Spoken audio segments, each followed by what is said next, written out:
part of the reason why I didn't want to start working on my WRX is because putting these door handles back together.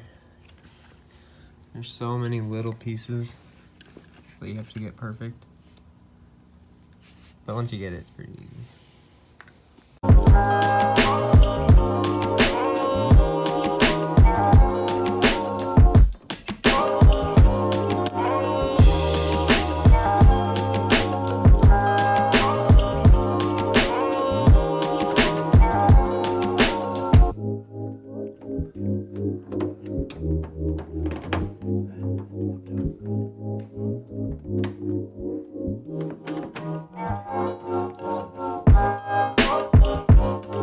That door handle in, that door handle in, they're completely apart.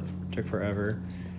That seal, this whole seal, rain guards, seal. This stuff just takes forever and it's super tedious. The door jam thingy in there, seal, rubber grommet, and a couple stuff in the hatch. Alright, so I could have a bad head gasket or a cracked block or a cracked head. So I'm going to compression test it, block test it, leak down test today, and see what I need to do to this thing, because that fucking sucks. So, leak down, compression, and coolant system.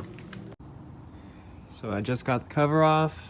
Now it's time to remove the LS coil packs. You can see all the dirt that got in there from going off track. These coil packs are really nice, but they have these aluminum spacers that are a bitch. This one goes in the middle, so you can tighten it down, and the other one's on the bottom, and then it's so hard to do it on all of them. And these always stay on the spark plugs. They don't like coming out. Jeez.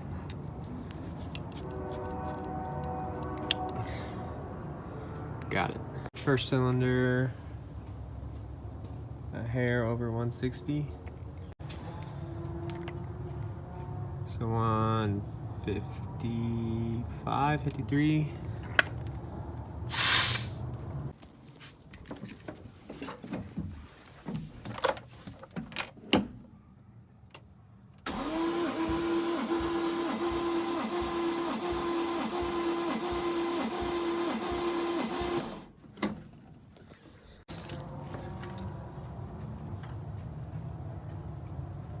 $160. Cylinder 4 is our lowest one yet. Cylinder 5, 160. Cylinder 6.